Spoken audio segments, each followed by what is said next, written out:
Assalamualaikum warahmatullahi ta'ala wabarakatuh, murid-murid sekalian. Baiklah, insya-Allah hari ini kita nak sambung lagi pelajaran kita dalam bidang Al-Quran yang bertajuk bacaan lin. Okey, bacaan lin. Apakah itu bacaan lin? Baiklah, mari sama-sama kita rujuk di bawah ini. Baiklah. Lin bermaksud lembut pada sebutan huruf waw ataupun ya yang sebelumnya berbaris fathah. Sekali lagi Ustaz ulang. Lin lembut pada sebutan huruf waw atau ya yang sebelumnya berbaris fathah.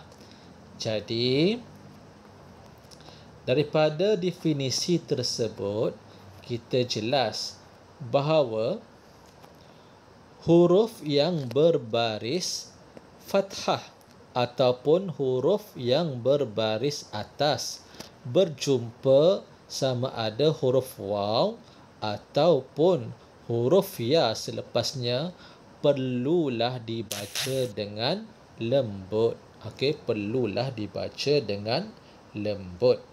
Baiklah, cuba kita tengok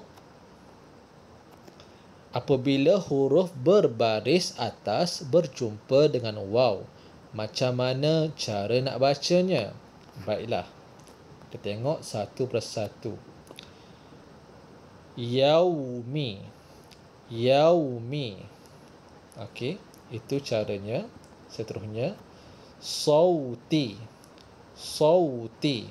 Okey, jadi dia tidak perlu dipanjangkan, pendek sahaja, cuma kekalkan sifat huruf sauti, tidak perlu dibaca panjang. Seterusnya qaulan, qaulan. Zaujin, zaujin. Fir'auna, Fir'auna. Baiklah, seterusnya mauqufuna, mauqufuna. Okey, kita cuba fokus pada kalimah yang berwarna merah tersebut. Itulah yang bacaan lin yang kita maksudkan. Minal mauti, minal mauti. Okey, seterusnya wala sawfa yu'tika, wala sawfa yu'tika. Baiklah, contoh yang Ustaz baca tadi ialah apabila dia berada di tengah ayat. Jadi bacaannya tidak perlu dipanjangkan, hanya kekalkan sifat huruf sahaja.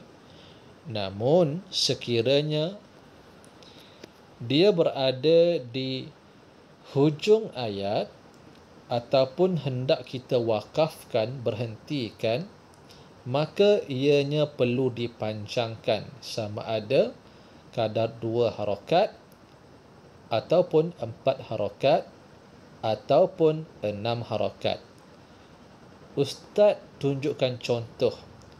Contohnya ayat ini kalau kita nak berhentikan. Okey, cuba fokus dan dengar betul-betul. Dzalikal yaum. Okey, itu kadar panjangnya 2 harakat. Dzalikal yaum. Okey, boleh kita panjangkan kepada 4 harakat ataupun 6 harakat. Contoh kalau 4 harakat lebih panjanglah.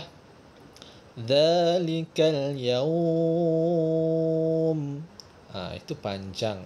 Jadi boleh sama ada 2, 4 atau 6. Jadi perlu dibaca panjang apabila hendak diberhentikan ataupun berada di hujung ayat. Contoh yang kedua, wa amanahum min khauf. Okey, kalau ada tanda sebegitu, Contoh tanda bulat yang di hujung tu tanda berhenti lah tu. Maksudnya apabila huruf berbaris atas berjumpa huruf waw dan dia berada di hujung, maka perlu dibaca panjang kadar 2, 4 ataupun 6. Sekali lagi, wa amanahum min khauf. Okey. Jadi itu contoh apabila huruf berbaris atas berjumpa dengan waw. Sama juga apabila berjumpa dengan huruf ya. Sama juga apabila berjumpa dengan huruf ya. Apabila berada di tengah ayat, maka tidak perlu kita panjangkan. Pendek sahaja, kekalkan sifat huruf. Sebagai contoh, murid-murid boleh fokus pada huruf-huruf yang berwarna merah itu, bacaan lin yang kita maksudkan. Contoh yang pertama, ghairu. Contoh yang kedua, khairun. Okey, jadi tidak perlu dibaca panjang. Seterusnya, tayran. Seterusnya, alaihim. Baiklah. Ara'aita. Baik. Seterusnya, fi lailati. Okey. Seterusnya, alam tara kaifa fa'ala.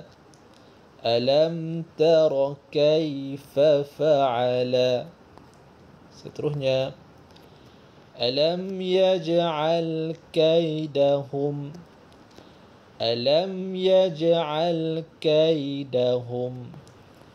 Baiklah. Dan sekiranya mad lin ataupun bacaan lin itu berada di hujung ayat, hendak kita wakafkan ayat tersebut, maka hendaklah kita baca kadar 2, 4 ataupun 6. Seperti contoh yang kita nak bacakan ini. Li'ilafi Quraisy. Okey, 2 harakat. Li'ilafi Quraisy. Itu 2 harakat. Boleh juga nak panjangkan 4 ataupun 6. Baiklah, kita tengok contoh seterusnya. فَلْيَعْبُدُوا رَبَّ هَذَا الْبَيْتِ. Sekali lagi. فَلْيَعْبُدُوا رَبَّ هَذَا الْبَيْتِ. Baik. Jadi itulah contoh apabila huruf yang berbaris atas berjumpa dengan huruf ya di hujung ayat, kita hendak wakafkan, maka bacaan lin tersebut kita kena baca panjang 2, 4 ataupun 6. Okey, berbeza sekiranya bacaan lin itu berada di tengah ayat. Okey, maka tidak perlu dibaca panjang, baca pendek sahaja, cuma kekalkan sifat huruf sahaja. Perlu dibaca lembut. Okey, sebagaimana penerangan di bawah ini. Okey, cara bacaan ketika wakaf. Okey, ketika wakaf adalah ketika berhentilah, seperti mana yang Ustaz sebut tadi, ketika berada di hujung ayat dibaca 2, 4 ataupun 6 harakat. Namun ketika wasal, apa maksud wasal? Sambung. Ketika sambung tidak mahu hentikan ayat tersebut, tidak boleh dibaca panjang, hanya kekalkan sifat lin sahaja, baca dengan lembut. Baiklah, Ustaz harap murid-murid faham cara nak baca bacaan lin ini. Jadi Ustaz nak murid bolehlah baca 3 contoh bacaan ketika wasal dan 1 contoh bacaan ketika wakaf. Sama ada huruf itu berbaris atas berjumpa dengan huruf waw, dan huruf berbaris atas berjumpa dengan huruf ya. Okey. Jadi ustaz nak murid rakamlah, rakam, dan murid hantarkan kepada ustaz nak dengar. Okey. Betul ke tidak bacaan lin ketika wasal dan ketika waqaf. Okey. Itu sahaja murid-murid. Ustaz harap murid-murid faham dan jelas. Kalau tidak faham, boleh ulang-ulang lagi dengar pelajaran pada hari ini, insya-Allah. Itu sahaja murid-murid. Assalamualaikum warahmatullahi taala wabarakatuh.